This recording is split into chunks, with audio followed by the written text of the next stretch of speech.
नमस्कार, मी सौ भारती तुमचे आजच्या व्हिडिओमध्ये स्वागत करते। आजच्या रेसिपीसाठी मी 1 कप मटार घेतले आहे। सध्या सीझन आहे तर ही रेसिपी नक्की ट्राय करा।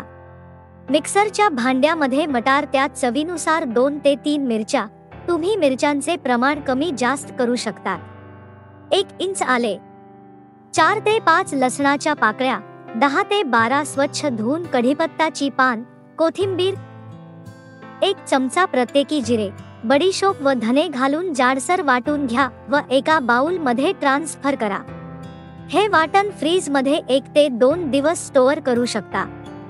त्यात 2 मोठ्या साईजचे उकडलेले बटाटे साल काढून त्यांना किसून घ्या किंवा हाताने स्मॅश करून घ्या। मी बटाटे किसून घेते, तोपर्यंत तुम्हाला एक विनंती आहे, जर तुम्हाला रेसिपी आवडत असेल तर प्लीज व्हिडिओला लाईक करा, काहीतरी कमेंट करा, म्हणजे मला मोटिवेशन मिळेल, आणि हो, चॅनलला सबस्क्राइब करायला विसरू नका।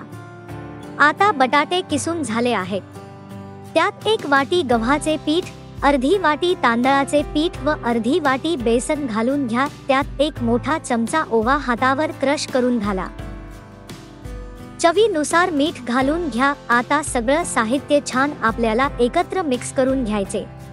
बटाटा व मटार मध्ये जे मॉइश्चर आहे त्याच्यामध्येच पहिले ते कणिक मळून घ्या, नंतर लागलं तर थोडंसं पाणी शिंपडून त्याची मऊसर पोळी लाटता येईल अशी कणिक मळून घ्या व 10 मिनिट झाकून ठेवा। 10 मिनिटानंतर त्या कणकेतून छोटासा पराठा लाटता येईल किंवा पोळी लाटतो एवढा कणकेचा गोळा बाजूला करून घ्यायचा आहे। त्याला मध्ये तेल व पीठ लावून छान पराठा लाटून घ्या। पराठा लाटताना तेल व पीठ लावल्याने पराठ्याला छान पर सुटतात व पराठा मऊ होतो। तुम्हाला आवडत असेल तर तुम्ही इथे पुऱ्या पण तळून घेऊ शकता। हे पराठा तवा गरम करून त्यावर दोन्ही बाजूने तेल किंवा तूप लावून खरपूस भाजून घ्या। हा पराठा गरम गरम खाऊ शकतात किंवा थंड झालं तरीही छान लागतो।